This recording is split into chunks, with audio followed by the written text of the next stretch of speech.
Halo semua, berjumpa lagi dengan Zona Akademi. Kali ini kita akan membahas sekaligus belajar mengenai membuat, mengelola, dan mengakses Google Sites. Google Sites merupakan salah satu fitur dari Google yang digunakan untuk membuat situs web baik pribadi maupun kelompok. Google Sites saat ini ramai digunakan di tengah kebijakan learning from home sebagai bentuk antisipasi penularan COVID-19. Banyak fitur yang disediakan oleh Google Sites dapat menunjang proses pembelajaran khususnya yang dilakukan secara daring atau online. Langsung saja, mari kita lihat tampilan Google Sites. Untuk mengakses Google Sites, pertama kita buka browser web kita, lalu kita ketikkan Google Sites seperti ini. Lalu kita enter. Ini adalah hasil pencarian ketika kita tadi ketik Google Sites di bagian search. Lalu kita lihat alamat situs yang paling atas, yang dari Google.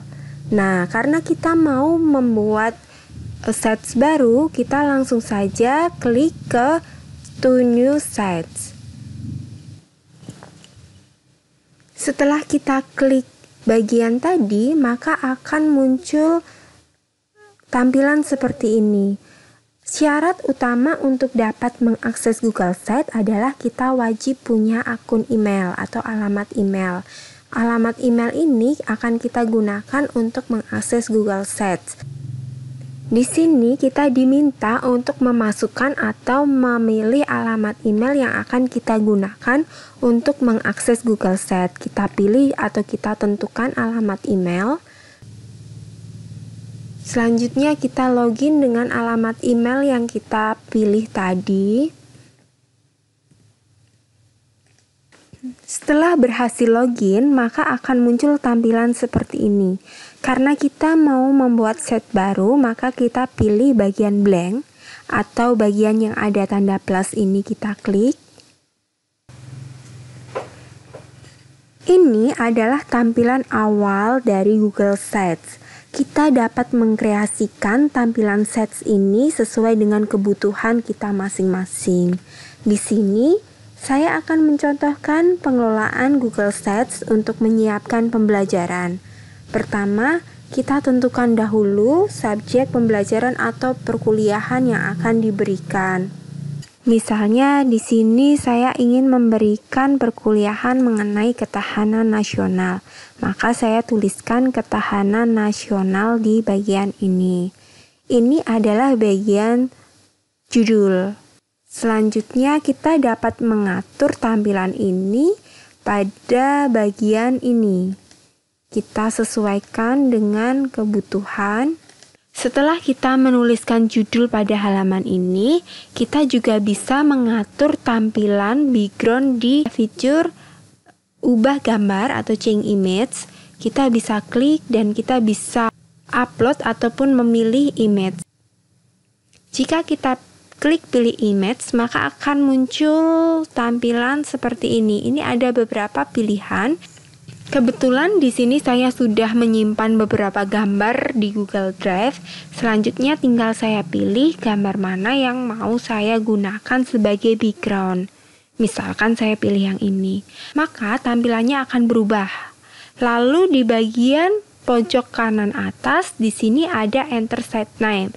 Di sini ini nanti akan menjadi nama dari Google Site kita. Misalkan di sini saya mau tulis Zona Akademi. Lalu kita juga bisa memasukkan logo dengan cara add logo seperti ini. Di sini ada beberapa pilihan. Karena kita tadi mau memberikan logo, maka otomatis kita akan diarahkan pada bagian brand image. Di sini ada dua pilihan, logo dan 5 icon. Yang bagian 5 icon ini tentunya kita harus membuat logo di 5 icon dulu. Namun jika kita sudah punya logonya, kita tinggal upload.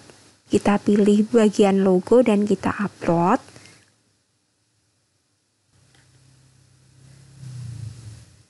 Setelah itu kita tinggal cari di mana kita menyimpan logo tersebut.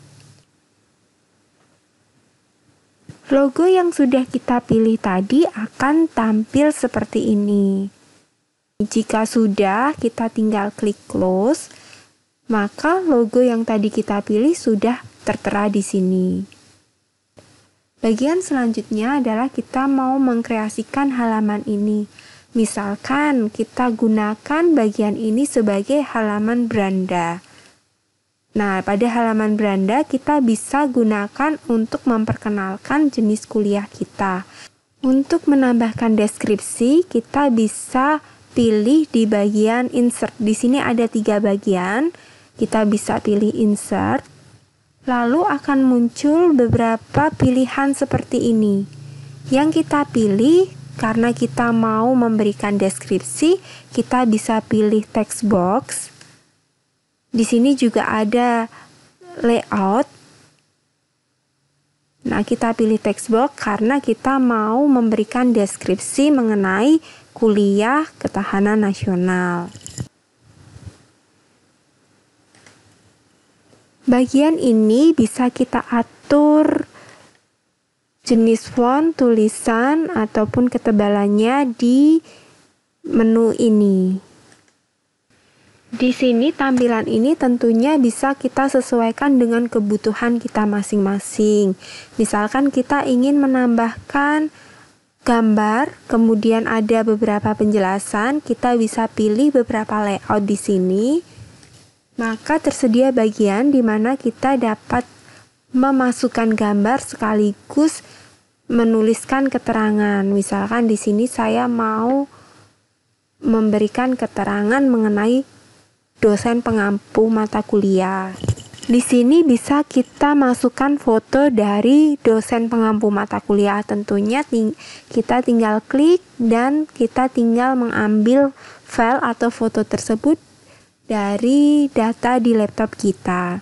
Pada bagian ini kita juga bisa memasukkan video dari YouTube. Caranya kita pilih bagian insert dan kita klik bagian yang bertuliskan YouTube ini. Kita klik, kemudian kita akan dibawa ke halaman di mana kita dapat mencari video yang kita butuhkan dari YouTube. Misalkan di sini saya mencari video tentang ketahanan nasional. Nah, setelah muncul, kita tinggal mencari video mana yang sesuai dengan mata kuliah yang akan kita berikan. Misalkan di sini saya memilih video ini, selanjutnya jika sudah saya klik bagian ini, maka video yang tadi kita pilih akan otomatis muncul di halaman sites kita. Di sini kita juga bisa memasukkan atau menyisipkan beberapa gambar, yakni kita klik bagian image cursor ini, lalu kita tentukan gambar mana yang mau kita pilih. Untuk memudahkan akses pengambilan gambar ataupun materi, sebaiknya materi atau dokumen atau file yang kita butuhkan kita simpan di Google Drive. Karena ini memudahkan kita dalam memasukkan berbagai gambar yang kita butuhkan. Setelah gambar yang terpilih tadi muncul, kita klik insert. Setelah diklik insert, maka akan muncul tampilan seperti ini. Nah, ini dapat kita pindah atau dapat kita atur letaknya sesuai di tempat yang kita mau. Misalkan saya taruh di sebelah sini. Nah, pada bagian awal gambarannya seperti ini, tentunya kita dapat mengkreasikannya sesuai dengan kebutuhan kita. Nah, jika dirasa sudah cukup pada halaman ini dan kita ingin menambahkan halaman di bagian selanjutnya, kita bisa pilih menu page ini, lalu akan muncul tampilan seperti ini. Home atau beranda, ini adalah tampilan dari bagian beranda di sites kita. Lalu kita ingin menampilkan atau kita ingin menambahkan halaman berikutnya, yaitu caranya adalah dengan mengklik new sites, new page seperti ini. Setelah kita ketikkan new page, maka akan ada keterangan Nama kita tuliskan sesuai dengan kebutuhan. Misalkan saya tulis materi 1. Karena pada halaman selanjutnya saya ingin menyisipkan atau menyiapkan bagian halaman selanjutnya sebagai halaman tempat pemberian materi. Maka akan muncul tampilan seperti ini. Di sini kita bisa mengatur sesuai dengan kebutuhan. Caranya hampir sama seperti pada bagian beranda tadi. Misalkan di sini kita ingin menyisipkan PowerPoint. Kita pilih slide di sini. Lalu kita pilih slide yang sudah kita siapkan di Google Drive. Sekali lagi, untuk memudahkan pengelolaan Google Sites, materi yang akan kita berikan melalui Google Sites kita siapkan dulu di Google Drive. Di sini saya sudah menyiapkan beberapa PowerPoint, kemudian tinggal kita pilih PowerPoint mana yang akan kita berikan di materi pertama. Setelah kita pilih, kita insert, lalu PowerPoint yang sudah kita pilih tadi akan tampil di bagian ini, di bawah dari judul halaman materi 1. Selanjutnya, jika kita ingin memberikan tugas pada bagian halaman ini, caranya adalah kita pilih yang bagian forms ini. Tentunya tugas yang akan kita berikan di sini sudah kita siapkan di Google Form terlebih dahulu. Di sini saya juga sudah menyiapkan beberapa kuis. Selanjutnya kita pilih kuis mana yang akan kita tampilkan pada materi 1. Setelah dipilih jangan lupa untuk di-insert. Maka tampilannya akan seperti ini. Nah, itu tadi cara mengelola Google Sites untuk kepentingan pembelajaran ataupun perkuliahan. Fitur-fitur yang lain bisa dicoba dan dikreasikan sesuai dengan kebutuhan. Ini adalah tampilan Google Sites yang telah di-custom.